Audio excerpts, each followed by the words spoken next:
Hi guys, so as most of you know, I live in Colorado and it is the middle of winter right now. So when I go to the gym early in the morning, it is like very, very cold outside. And I'm not the kind of person who can work out on an empty stomach, but I also don't like to eat like a full meal. So I like to do normally just like a shake. I have a shake mix that I'm obsessed with. I love it. It's so delicious. It's got all sorts of good stuff in it. So I normally do that, but in the wintertime, sometimes it's hard to be motivated to drink something that's cold or even something that's room temperature. So I have a little life hack, which I call healthy hot chocolate, which is what I drink on the way to the gym every single morning. So I'm gonna show you guys how to make that.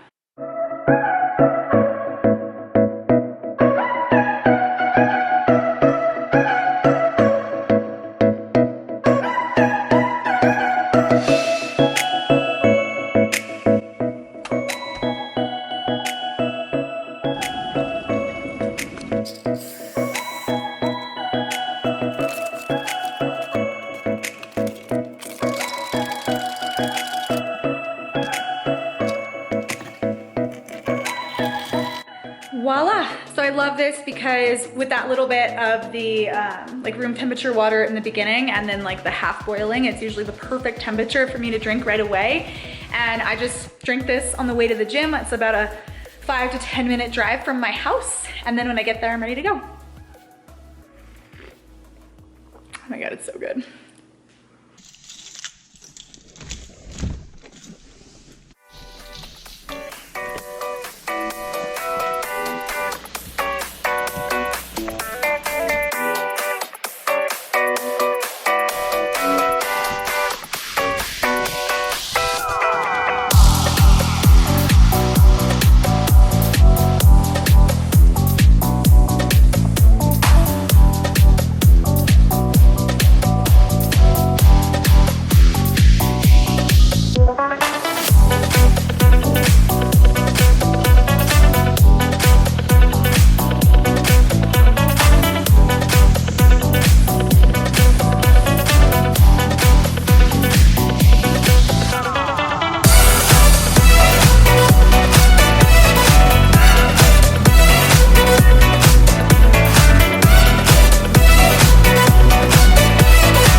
Happy New Year, everyone. I hope you've had such an amazing first couple of days of 2019.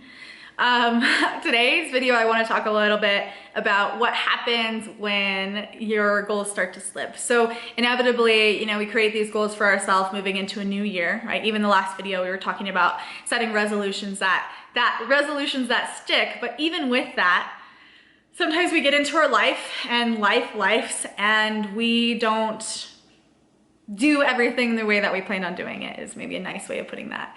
And so just to give you guys an example of what's going on in my life, I started the new year with a little bit of a cold, just like a runny nose. And I know myself, I'm someone who doesn't know the word rest.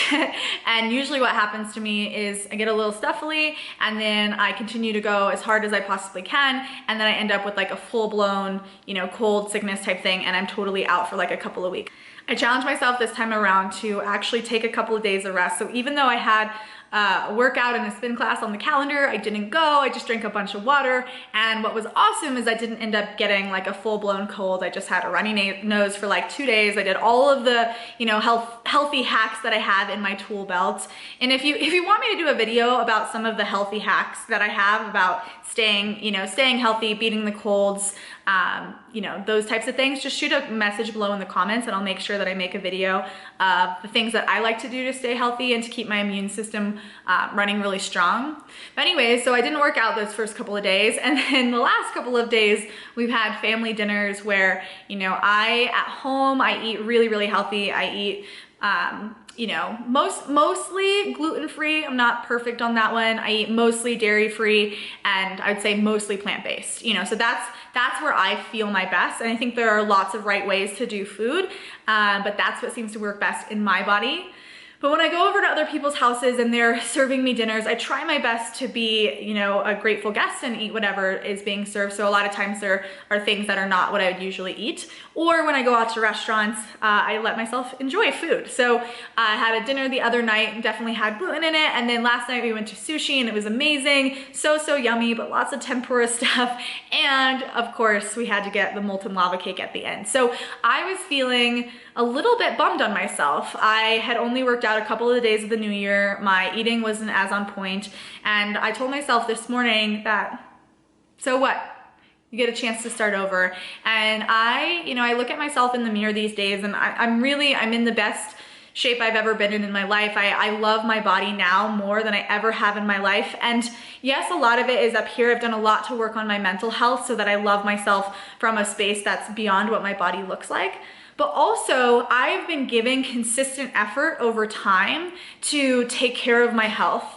And so I think a lot of times we think that we have to be perfect all the time, but in reality, as long as we're doing our best a lot of the time, we end up seeing amazing results. So over the last, year and a half, I have been working with this healthy living program, and 95% of the time, if you look back over the last 15 months, I've been eating well, I've been putting really good quality things into my body, and my body has reacted with, being a shape that I really, like I said, I actually love my body in the way it is now, and I never could have said that in the past. I definitely came from like the disordered eating background where food was the enemy, and no matter how much weight I lost, it wasn't enough. And so to be able to say that now is really, really empowering, and I hope to continue to give you guys tips and tools to feel that for yourself, because it's definitely been a long and crazy road to be able to say those words and to mean them.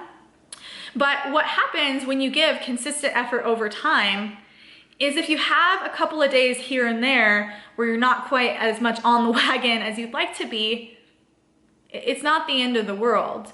So I was working out at the gym today, which you guys just saw my workout. I did my meditation, I did my yoga, ate a healthy breakfast, and I feel like total reset, and I'm excited for the week coming. So I'm definitely one of those people who's like all or nothing. I don't know if any of you guys can relate. I'm either all the way in or I'm all the way out, and I'm learning that that's not always the best way, at least when it comes to health and wellness, to live your life, because it's not going to be possible to always be perfect or to always be on point. And we have to learn to give ourselves a little bit of grace as we're having these challenges and pitfalls and things like that. So my, nugget that I want to leave you with is think about consistency as over the long haul. And if you're someone who misses a day or, a couple of days for something maybe out of your control, I want you to get back on the wagon as soon as you can and just get back into your groove, and don't let it be like well, I skipped today, so I might as well skip tomorrow, or well, I ate that piece of brownie, so I might as well eat the whole pan. Do you know what I mean? It doesn't have to be all or nothing. And if you let your days start to build up and you have more days where you're on than that you're struggling or that you're off, you're gonna still see that consistent growth and change towards the direction that you wanna go. So let me know if that makes sense. Let me know if you have any questions, shoot them down below in the comment. And as always, let me know if you have any video ideas that you want me to cover. I'm super excited to be back on YouTube and to be sharing all this amazing stuff with you guys on a weekly basis. And if you like this video and you wanna see more like it, please hit the like button and subscribe to my channel. It really helps me, especially because I'm brand new and just starting to get my YouTube channel off the ground. Have an awesome day, guys.